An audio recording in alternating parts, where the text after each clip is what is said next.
Now, the greatest radio shows of all time. Suspense. The Shadow Node. Washington calling David Harding, counter-spy. Classic radio theater. The Great Gildersleeve. Fibber McGee and Molly. Dragnet. Gunsmoke. The Lone Ranger. Now, step back into a time machine with your host, Wyatt Cox. Good evening, friends of the Inner Sanctum. Orson Welles in The-Lives-of-Hary-Lime, the prequel to the Third Man motion picture. This episode goes back to December 14th, 1951, and Hary-Lime deals with an Old Moorish custom.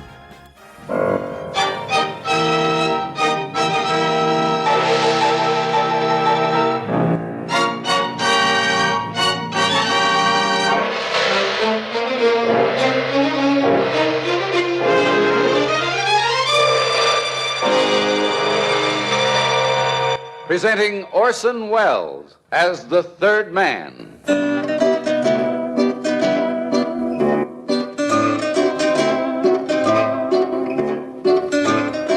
The Lives of Hary-Lime, the fabulous stories of the immortal character originally created in the motion picture The Third Man, with zither music by Anton Karas.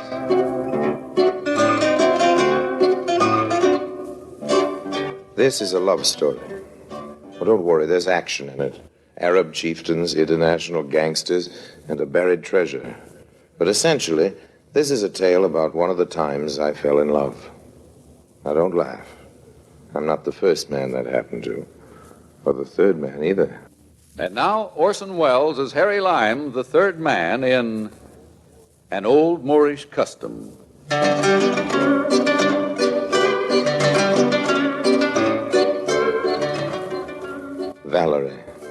Valerie Darouche, that was her name. She lived in North Africa, claimed descent from one of the old Barbary pirates, and looked like the direct and miraculous offspring of a couple of the more personable Greek gods. Maybe she was at that.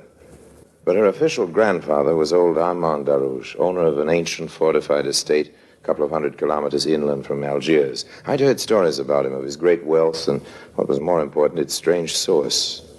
So the first thing I did when I got into town was to wangle an invitation for a gala at the governor's mansion. I knew Mademoiselle Darouche would be there. She was. I figured one thing would lead to another, and it did. 4 weeks and 7 meetings later, Valerie and I were dancing together at our rendezvous in the ballroom of the luxurious Granada Hotel, overlooking the Mediterranean. Harry, you dance so wonderfully. I float. Honey, dancing with you is like coming in with the tide. Oh, you are a poet, Harry. Oh, Cherie, not so close, please. Madame Plantage, she is watching. Yes, Madame Plantage. Did we have to bring her along? But certainly. I could not travel to the city alone, not even for a visit merely to the shops. You've got plenty of protection without her, it seems to me. That giant Sudanese of yours and the red fez and the baggy pants. Oh, but Ali is only my chauffeur. This is not your America, Cherie. Here, the chaperone is also necessary for the unmarried girl of good family. Yeah. Well, let's go out on the balcony and watch the sun go down. We haven't had a chance to be alone. Not once since we met. But certainly. If you visit Barbarossa again, Harry, perhaps I could arrange for Madame Plantage to occupy herself. And your grandfather, the seigneur? Perhaps it will be a day when he is out to inspect the flocks. Or what is left of them. Those flocks of sheep, they're his hobby. Is that the idea? Hobby? Well, I don't know. It seems difficult somehow to think of your aristocratic old grandfather as a farmer. But, Cherie, he is much more. At Barbarossa, he is king. He is emperor. It certainly looks the part. He might be the very incarnation of that old Barbary corsair who founded your family, Harouche Barbarossa. Is that what it's called? Oh, you know about us, Harry? Oh, sure, honey. I read up on it. Harouche was the greatest of the Moorish pirates. Right? He was no more but a Greek turned Muslim. Oh, yeah? His beard was red like the blood on his hands. So after 450 years, an ancestor who was cursed by God and man becomes a romantic figure. Droll, no? Oh, Harry. Yes? What are you thinking? Well, I was thinking how perfectly beautiful you are and how much I love you. Oh, Harry, if you only make bouquets with words.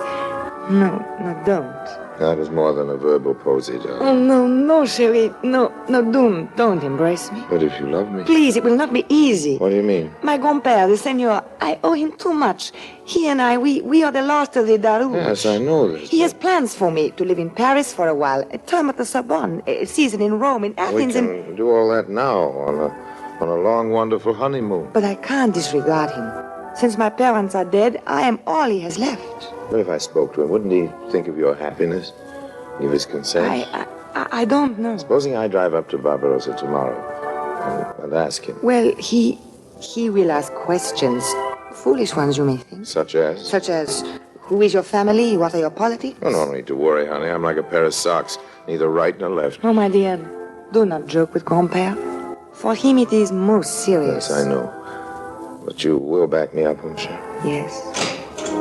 Mademoiselle. Oh, yes, Alain? Ah, you're Gina. Did you rub a lamp or something? Qu'est-ce que c'est? Madame Plantage a dit qu'il faut partir maintenant. Oui, je viens tout de suite. I must go, darling.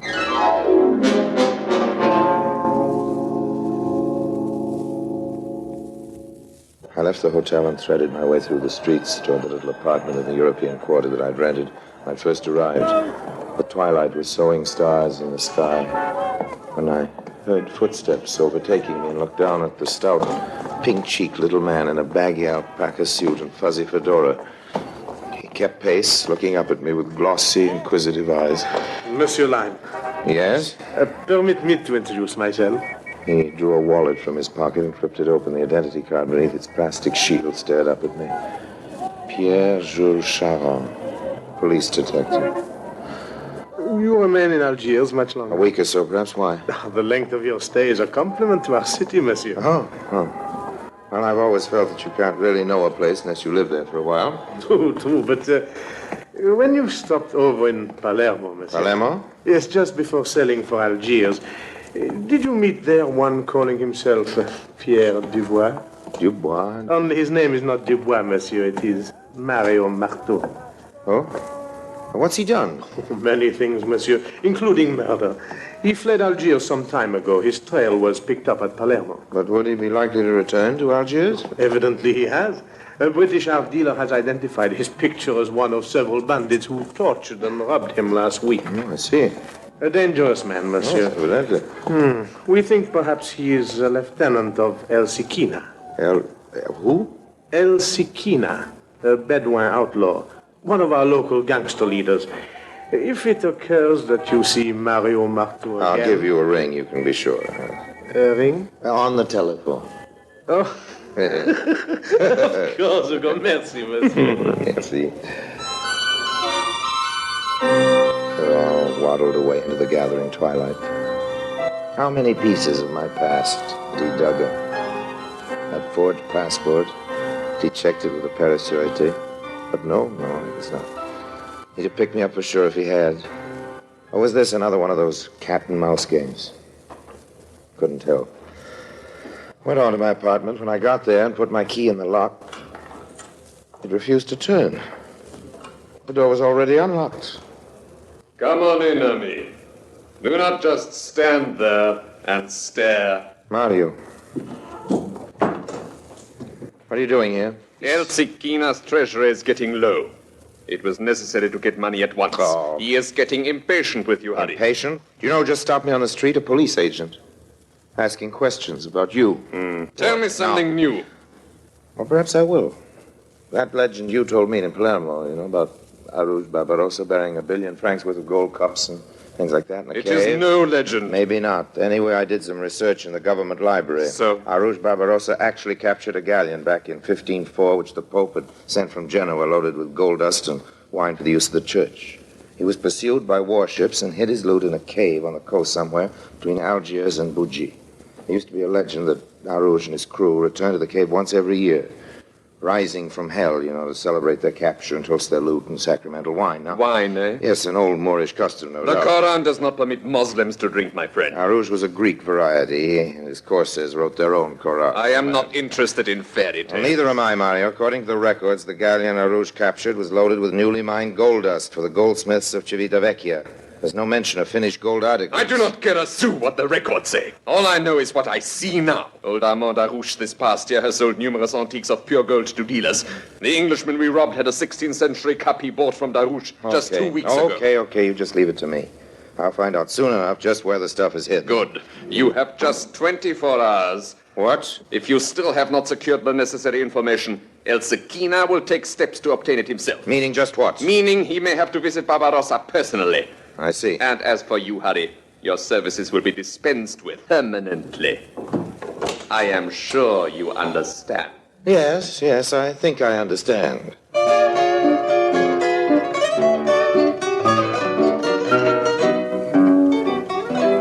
The sun was high when I woke up the next morning. I dressed carefully, hired a limousine, an expensive-looking one, and drove out from Algiers toward the ancient estate of Barbarossa. I pulled up before the villa of Signor Armand Darouche. It was broad and sprawling. There were narrow embrasures for windows. The old house was like a lonely fortress in the blazing heat. I'd expected Valerie to meet me at the door, but instead, a silent Arab servant bowed me in. Monsieur Lime, please come in. Ah, Monsieur Darouche. It's very good to find you at home, sir. I was hoping to speak to you. Huh. Yes. Your granddaughter and I, Signor. But of course, your charming campaign to win her hand. Did you imagine I would not wonder who you are? That I would not take the trouble to find out? Find out what? I told you all about it. And an excellent story it was.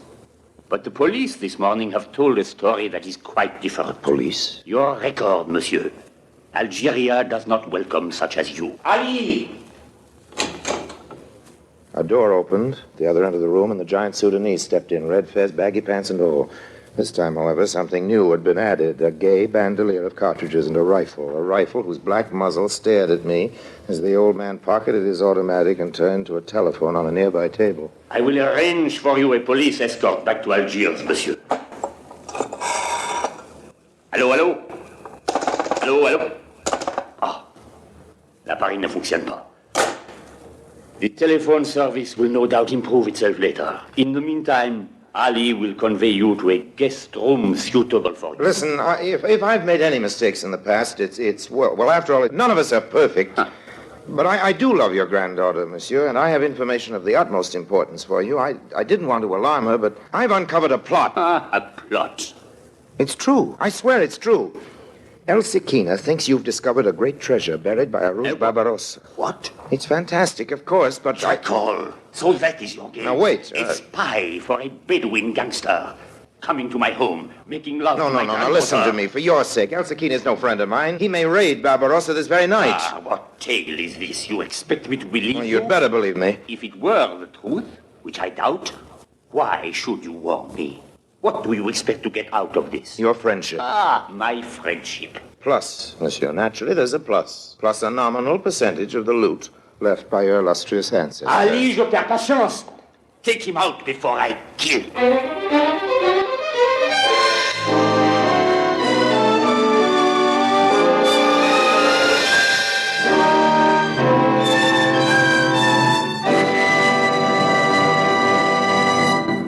December 14th, 1951, The Lives of Harry Lime on Classic Radio Theater with Wyatt Cox. And here's the Cinnamon Bear. The oldest known children's Christmas serial in radio history, The Cinnamon Bear, featuring some of the most popular actors in radio history, including Elliot Lewis, Joseph Kearns, Verna Felton, Lou Merrill, Frank Nelson, Howard McNear, and child actress Barbara Jean Wong. 85 years later, this series of Judy and Jimmy traveling to Maybeland to recover their silver stars still fascinates youngsters of all ages. Now we're offering the entire 26-episode series of The Cinnamon Bear via download for a Buy Me a Coffee donation of $10 or more at classicradio.stream. Support Classic Radio Theater and have The Cinnamon Bear for your family to enjoy for years to come. Go to classicradio.stream and donate $10 or more, and I'll send you a link for immediate download. classicradio.stream. Thanks for tuning in to Classic Radio Theater with Wyatt Cox. Now more of The Lives of Harry Lime, starring Orson Welles, from December 14th, 1951.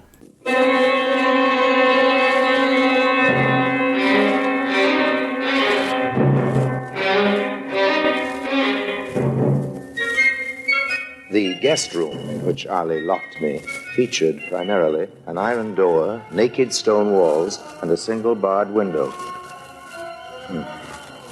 The hours passed, the shadows lengthened, and nothing whatever happened except that I got thirsty.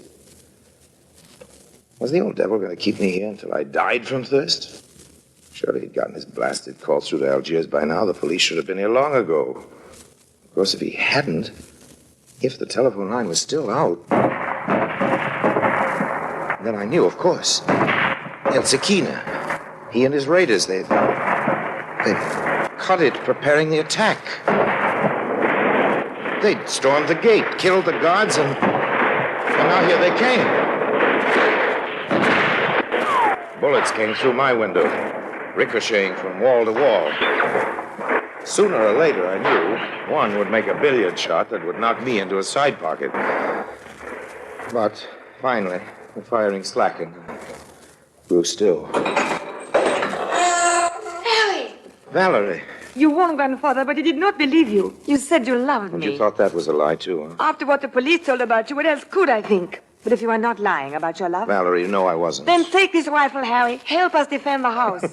Well, what is so funny? You're asking me to prove my love by getting myself killed. Okay, honey, give me the gun. If I'm taken alive, I'm finished anyway.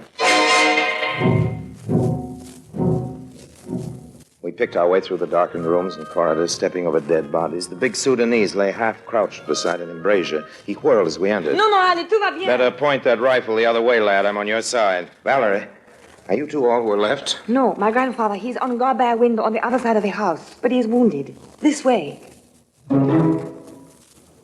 Armand Durouge lay in the darkness beside a low embrasure. He turned on his side to look at us as we came in. Dim moonlight revealed his shirt front, dark with blood. Monsieur Lime, I have taken the desperate choice. I have no other. If you love my granddaughter, you will aid to obtain her safety. How? I have here... can you reach it? On the floor. This? Oui. Parchment. Very old. Just what is it? A map. I took it from its hiding place a little while ago to burn it. There beside you on the floor, a small piece of candle. Light it. There. The map of the treasure, out of a tale for children.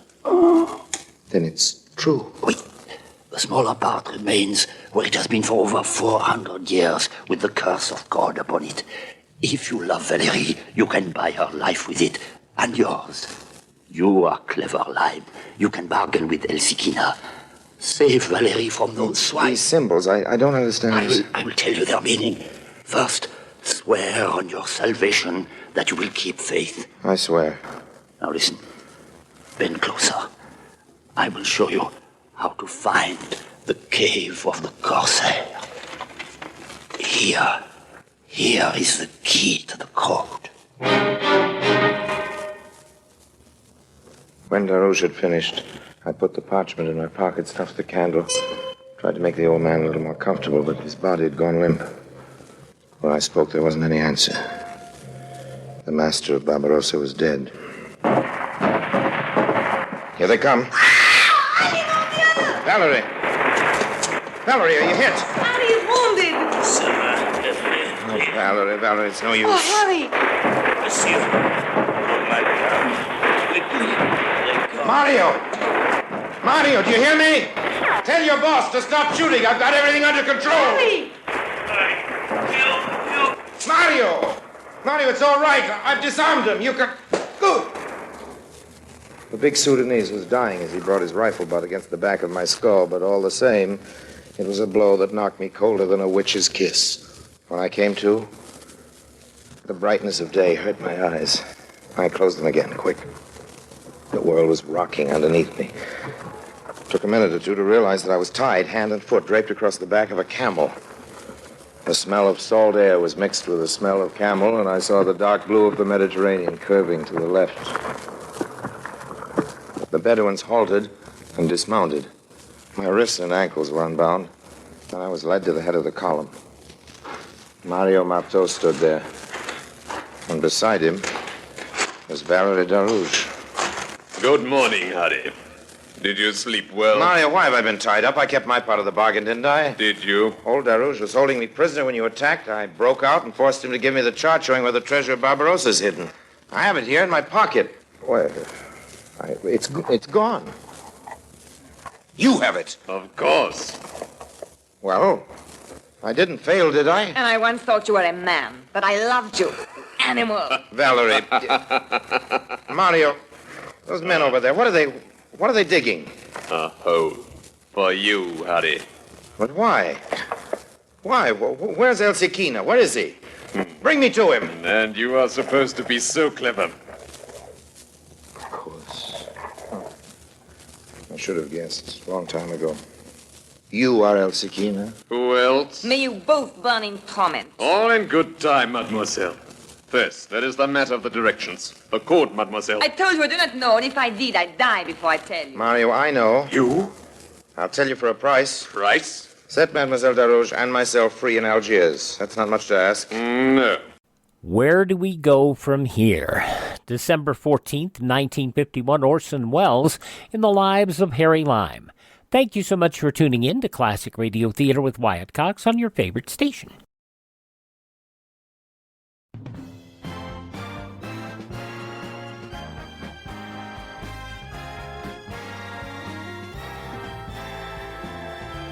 Thanks for spending part of your day with us here on Classic Radio Theater with Wyatt Cox. Now the conclusion of The Lives of Harry-Lime starring Orson Welles, December 14th, 1951, an Old Moorish Custom. If this is not one of your little tricks... It's no trick. I will set you both free after we find the treasures, not before. Okay, old man. Now give me the map.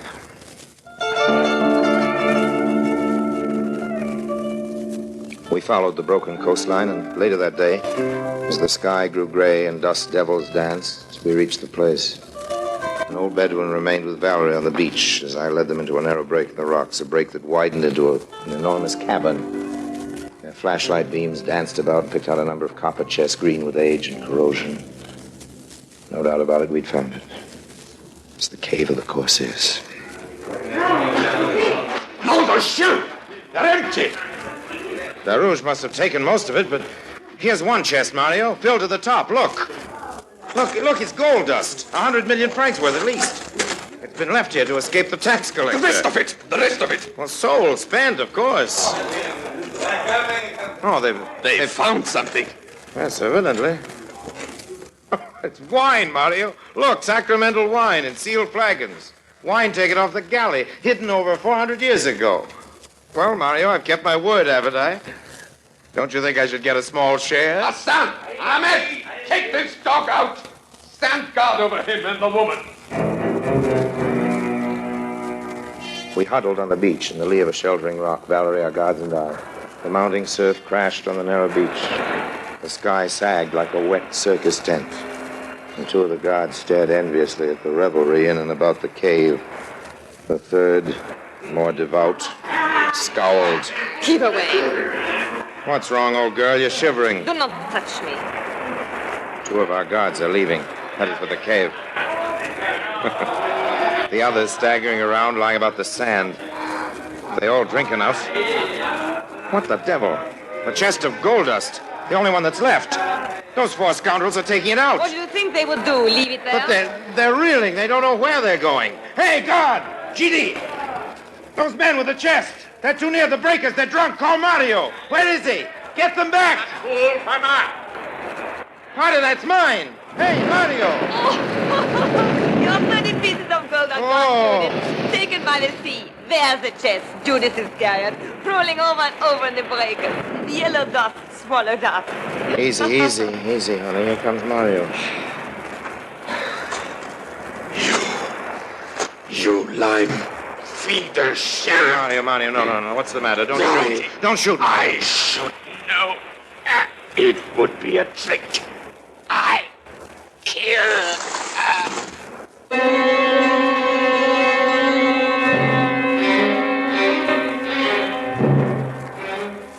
Mario Marto collapsed, his pistol falling from his hand as he fell.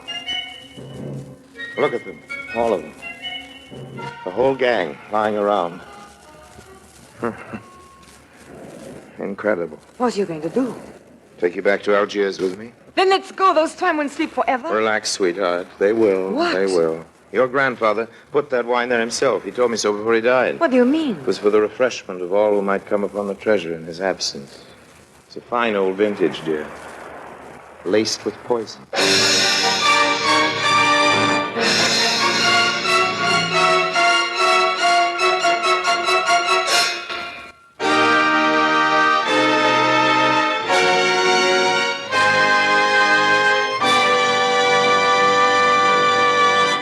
And now, Harry Lime.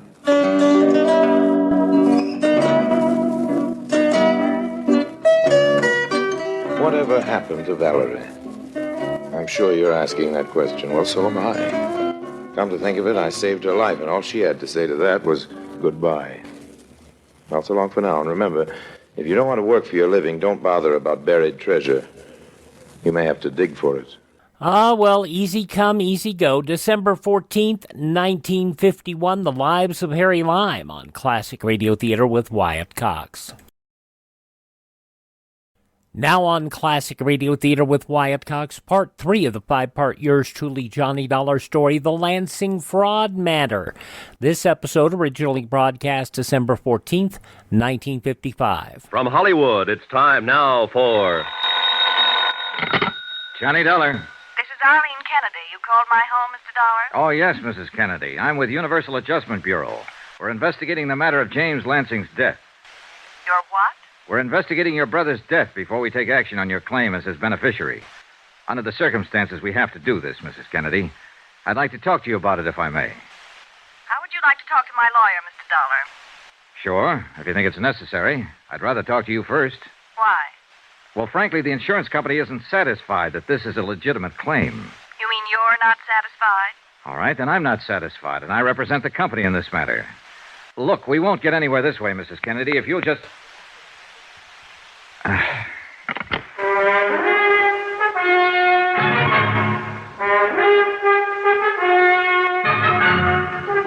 Tonight and every weekday night, Bob Bailey in the transcribed adventures of the man with the action-packed expense account, America's fabulous freelance insurance investigator. Yours truly, Johnny Dollar.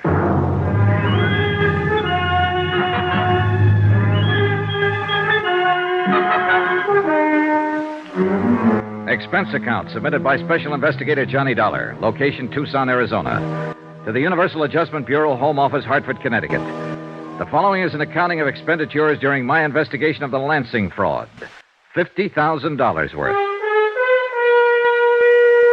Expense account continued. Item 6, $10, car rental, to get to Catalina Vista, where Arlene Kennedy maintained a $55,000 home. It was a warm, sunny day, incredibly clear. I enjoyed it in my drive. However, I can't say I enjoyed Arlene Kennedy. That's as far as you need to come. What? You must be the Mr. Dollar I spoke to on the phone. If you didn't get the idea on the phone, I'll tell it to you again. I don't want to talk to you. Now, please get away from my home. We'll have to talk sometime. I don't think so. I know so, Mrs. Kennedy. I must ask you to take your briefcase and get out of here, Mr. Dollar, now. I'm sorry you feel that way. Look, my brother Jim drank himself to death. I don't know why. I just know he did it. He's dead. I'm his beneficiary. Why don't you pay me what you owe me? We will, Mrs. Kennedy, if the circumstances are right. So far, though, we have reasonable doubt. And this investigation is for your benefit as much as it is ours. I can hardly believe that. When we've satisfied ourselves one way or the other, your claim will be settled. The whole situation's cut and dry. I'm afraid it isn't. Mr. Dollar, I've had enough of this. I'll turn the matter over to my attorneys. Mrs. Kennedy, I don't carry this briefcase to impress anybody, but I thought it might interest you. I have in it a copy of the physical examination your brother took 2 years ago when he applied for his insurance policy.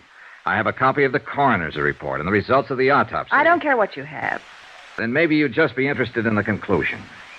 We have to discredit one item or the other. That's why we can't take any action on your claim yet.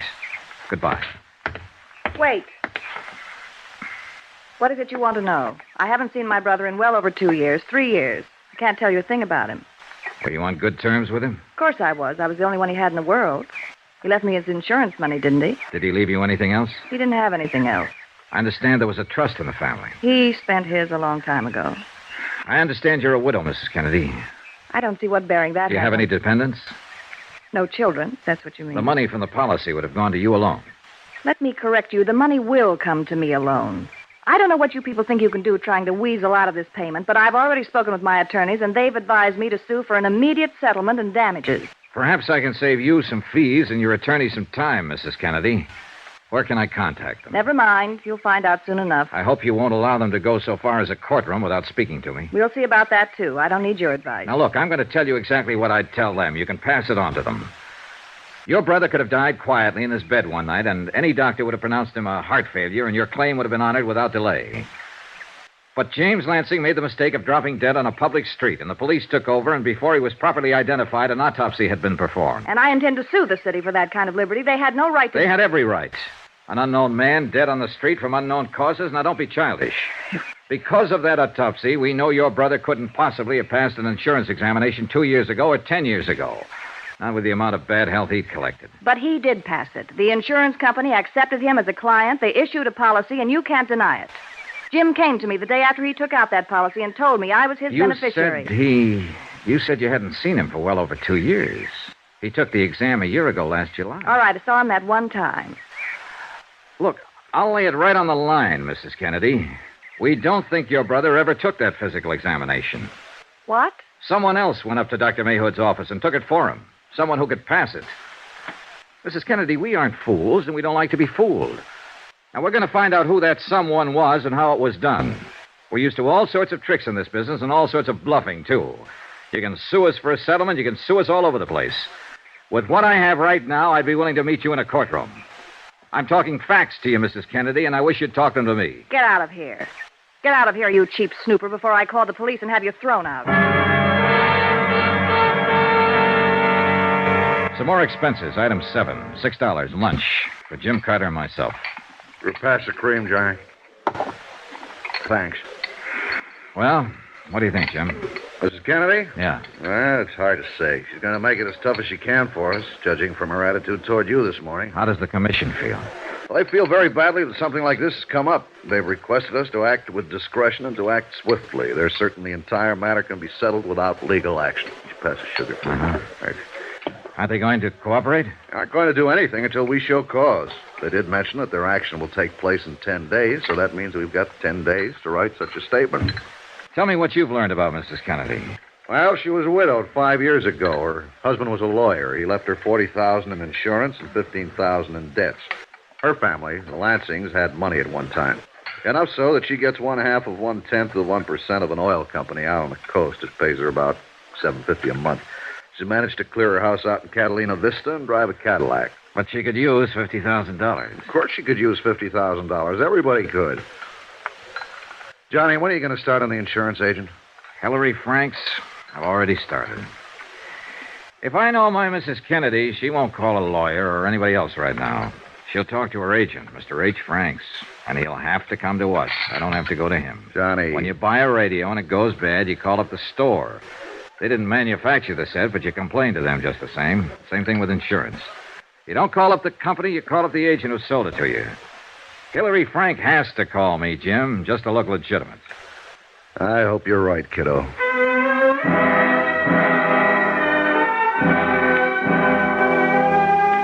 After lunch, I went back to my hotel room and opened up the file Jim Carter had collected on Hillary Franks. Hillary Franks, age 56, college graduate, married, 2 children, wife deceased, income good. No record of any kind for any offense. Highly thought of by worldwide insurance officials. The 17 years with the company sort of got me. He started as an agent when he was 39. This is Hillary Franks, Mr. Dollar. Yes, sir. I understand you're in town on a little investigation for the Home Office. Wonder if we could have dinner. As a matter of fact, I was going to call you, Mr. Franks. The policy I'm working on was written by you. Yes, I understand that. Mrs. Kennedy, the beneficiary, called me today. Seemed very upset. I thought perhaps we could discuss it over dinner. Anything wrong with right now at your office? Why, not a thing.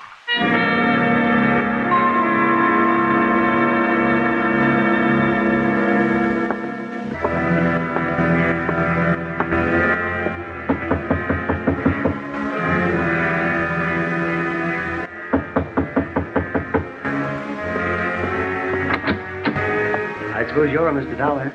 Yes. Maria, that's my secretary. She's already gone for the day. Sorry you had to wait so long.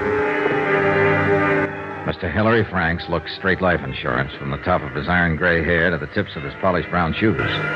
He had a quiet manner about him and a pair of large brown eyes that looked wide open and honest. Come in, Mr. Dollar.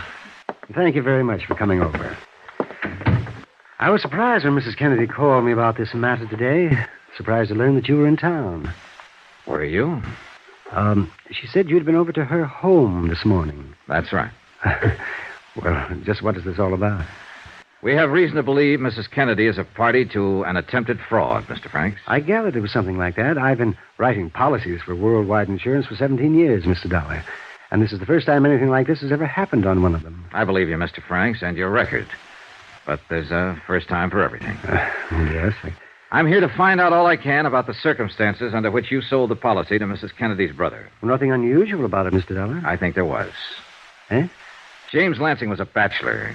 He lived in a fairly nice apartment on the other side of town. No dependents. Now, what made James Lansing a prospect for life insurance, Mr. Franks? Well, it's more of a personal thing, really, I suppose. My wife and I were interested in buying a home a couple of years ago. There was one we liked in Catalina Vista. The real estate agent happened to be James Lansing. That's how we first became acquainted. Uh-huh. Mrs. Franks and I saw Lansing, 2 or 3 times. Had dinner together, you know. And I managed to sell him the policy. I understood he was an engineer. He had been at one time in Los Angeles. And he was only engaged in the real estate business here for a very short time. Really a matter of a few months. I see. Did he do very well at it? I don't think so. I don't think he worked hard at it. You see, he had a fairly comfortable income from money left by his father. You didn't buy the house from him? No. Too much? No. Mrs. Franks died rather suddenly about that time, and I had no need to buy a home. But out of the association, you interested Lansing in buying insurance from you? Yes. What kind of a man was he? What do you mean? Well, just your opinion, Mr. Franks. Well, just a client, Mr. Dollar. I looked at him and treated him just the same as any other client. But you saw him socially several times, had dinner with him. Do you do that with all your clients? I might.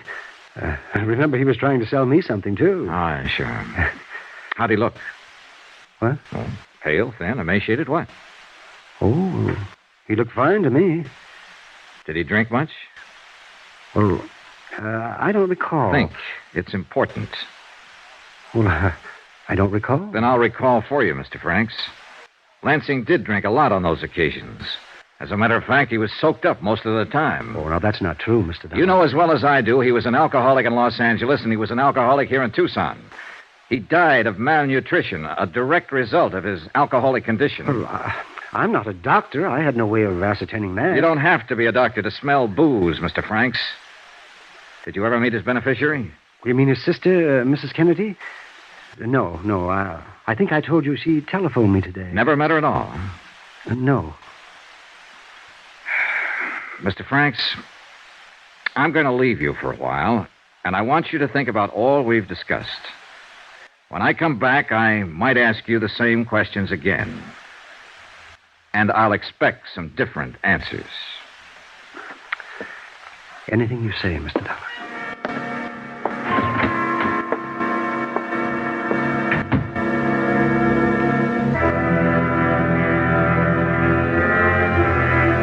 Hillary Franks, 17 years insurance broker, was a bad liar. He was worse than that.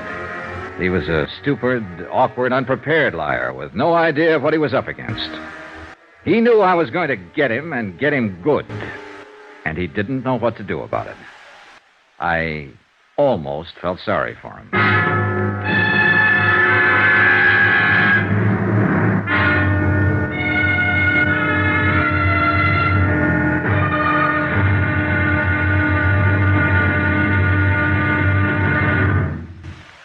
There'll be another intriguing episode of the Lansing Fraud tomorrow. Tomorrow, a bad liar turns into a pretty good gunman. Join us, won't you? Yours truly, Johnny Dollar.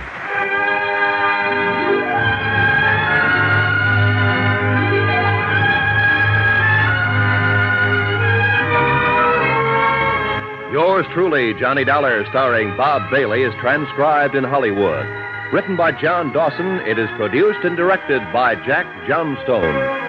Be sure and join us tomorrow night, same time and station, for the next exciting episode of Yours truly, Johnny Dollar. Roy Rowan speaking.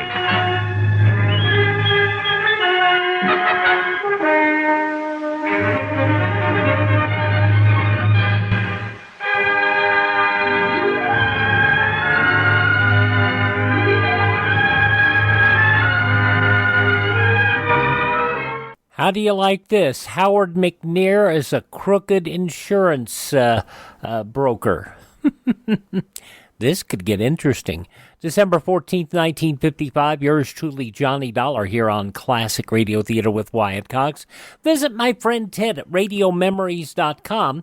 He has a whole collection of yours truly, Johnny Dollar, Lum and Abner, a number of shows, including, if you're a fan of the CBS Radio Mystery Theater, he has all of those shows available. Contact him, RadioMemories.com. He has shows on cassette, CD, or flash drive for your computer. If you're somebody who still likes your shows on cassettes, you can get them from him, RadioMemories.com. My webpage is classicradio.stream. I don't have cassettes, but I have all of our shows available for you on demand there. I also have at classicradio.stream information on places you can download our shows, and also information on building a classic radio collection of your own. You can also contact me there, find our social media links, and you can also buy me a coffee. The Buy Me a Coffee money does not go to buy me coffee. No, I'm drinking iced tea in December. Yep. But it does help us acquire additional classic radio collections, and also helps us maintain our distribution channels. That's at classicradio.stream. Thanks for tuning in. Thank this station. Support the advertisers. Tell your friends the great radio shows are right here at this spot on the dial. Classic Radio Theater with Wyatt Cox on your favorite station.